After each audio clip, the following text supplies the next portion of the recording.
Now, Hillary Clinton is running for the Democratic nomination. She's currently the national frontrunner in the 2016 race, and she's been getting a lot of endorsements. She's been getting a lot of endorsements. She's getting a lot of support from establishment Democrats. A lot of senators have, or a lot of politicians on the Democratic side, have lined up behind Hillary Clinton, and so have a lot of unions. The latest union to line up behind the Clinton machine is the North America Building Trades Association. And it is, as I said, it's a collection of smaller labor unions that have backed Hillary Clinton. Now, Sean McGarvey, who is this alliance's president, said that Hillary Clinton has, quote, the toughness and the strength to lead the country through difficult times. Quote, her infrastructure plan is further proof that she understands that the state of our nation's infrastructure is a bellwether for the health of the American economy and for the economic prospects of American workers, according to McGarvey. Now, the Building Trades Coalition includes the Teamsters, the International Brotherhood of Electrical Workers, and the Laborers International Union of North America. And that's just among other big trade unions. Now, interestingly enough, the people that make this up these unions are actually skew more white and male, which is interesting because a lot of people like to point out how the Bernie Sanders, the people who back Bernie Sanders generally skew white and male. So that's very interesting. I wonder how the rank and file has to feel about this. Now, if it's anything like the SEIU, well, the rank and file wasn't happy that the bosses also backed Hillary Clinton. Now, as I said, Clinton has gotten a lot of union endorsements. And it makes no sense to me, because Bernie Sanders has been consistently on the side of working people. Now, I go back to the SEIU for this, right? So the SEIU backed Hillary Clinton. You know what the SEIU also backed? The Fight for 15 movement. Basically encouraging service workers in the service industry, McDonald's workers, hey, fight for wages. You'll win if you get together and you bargain and you say, we deserve something a little bit better for all of our hard work that we put in. When all the money that we've used, that we've made these companies by enriching them and by working hard, we deserve some of that in the form of fairer pay. They currently make $7.25 an hour. That's the federal minimum wage. And, you know, they'll make different wages in different places that have higher wages, but they want to call for a national $15 minimum wage. That's what the SEIU has backed. Fight for 15. I'm a huge supporter of Fight for 15. I think it's great. I think you should collectively bargain. You should get together with your fellow workers and say, hey, you know what? We put in the hard work. We deserve a living wage. No one who works full time should live in poverty. No one. So now let's contrast that with what Hillary Clinton has said. Is Hillary Clinton a huge union supporter? I don't know. I haven't really seen her talk that much about unions. I'm sure she supports it in principle. But is she out there saying, you know, unions are we need to fight more, we need to get more unions? I'm sure she said some things about it. I'm sure she supports unions in general. But when it comes to actually working on behalf of unions, joining unions on picket lines, there's none other better in this race than Bernie Sanders, who's been consistently picketing while being on the presidential campaign. This is why Hillary Clinton is hosting $2,700 a plate dinners. Bernie Sanders is out with the people in the trenches, fighting for better wages. Hillary Clinton is sucking up to donors. Who's more on the side of unions? Not only that, but during the debate, Hillary Clinton had called for not a $15 minimum wage. She thinks that's too much. She called for a $12 minimum wage. So I guess the SEIU, instead of saying fight for 15, let's settle for 12.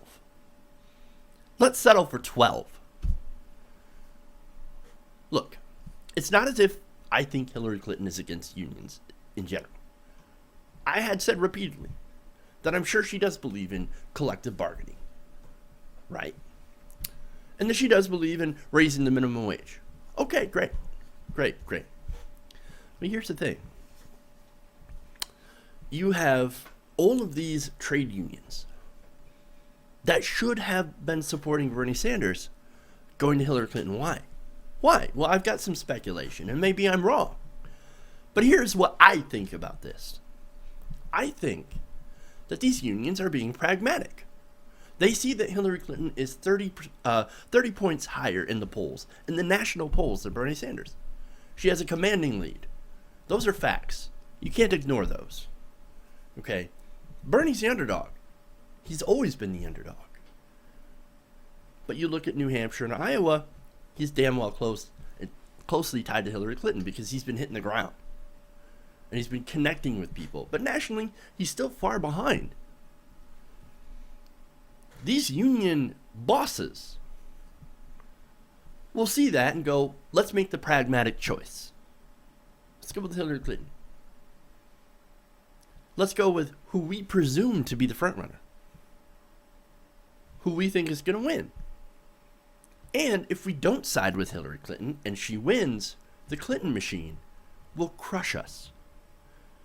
Hillary Clinton's campaign is a steamroller. And what we've seen from the past campaign in 2008, Hillary Clinton's team can get rather nasty. So if you don't support her and she wins, how are you going to get access? That's what this is all about. This is a game of access. These union boards and executives are flouting the will of their members in order to get political access. Bernie Sanders has gotten more support from unions in campaign donations than Hillary Clinton has her entire life in politics. Bernie Sanders has always had the backing of unions when it comes to campaign donations. His largest donors are unions. Hillary Clinton's largest donors are Wall Street firms and large corporations, with the exception of Emily's List, which of course their main focus is to get a woman elected. I have no problem. I would love to see a woman elected. Elizabeth Warren. I was on Team Warren before Bernie Sanders started running. She has to be a woman with the right policies in order to get my vote. She has to be someone with the right policies to get my vote. That's why I voted for Barack Obama, because I thought at the time that he had the right policies. Has Obama been good for America? Of course. He's been a great president. However, I don't think he's went far enough on a lot of issues. And there are certainly some things that I am against Obama on. For example, some of his foreign policy decisions. But, nonetheless, that's how I feel about these things. And I see Clinton as a continuation of Barack Obama. That's a good thing, but it's also a bad thing, because right now, our politics is so far skewed to the right that we need it to go back to the left. We need a massive pull back. We need to pull the Republicans off the brink, so that then, once they're back in the center, we can actually start to govern again. It's what happens when you chase a party further to the right by adopting their own ideas. Where do they have left to go? Off the cliff. You got to bring them back so that you can actually have effective governments, which we don't have anymore. But back to the unions. It's distressing to me. It's upsetting to see all of these unions, even though I understand their decisions. I understand that it's pragmatism. I understand it's a political motivation. But it's still distressing to see all these unions backing someone who's not as strong on unions as the other guy in the race, who still, despite being behind, is incredibly competitive. And it's still early in the race. If we see an Iowa and New Hampshire win, if we see Bernie Sanders start to pull ahead, you could see these endorsements. And this is what I hope happens. I hope that if he does pull out a win in Iowa and New Hampshire, and even South Carolina, which he's trying to make inroads in, that you could see these unions start to go, hey, you know what? This Bernie Sanders guy, he's always had our back. Well, now that he's doing better, maybe we should have his. It would have been nice to have that support in the first place, to give back what Bernie Sanders has been giving the unions. He's always had their back. And it's upsetting to me that they don't have his. But I understand why. But it still upsets me. Now, overall, Clinton has picked up more than a dozen union endorsements. Now, I have to give two unions huge credit in this, going for Sanders. And that would be the National Nurses Union United and the American Postal Workers Union. Those guys, those unions, have Bernie's back. And for that, going up against the Clinton machine is no small feat. So you got to give them credit for actually sticking up for their members and what they believe, instead of going along and doing the pragmatic political choice. As for the rest of the unions, I don't know. I just don't know.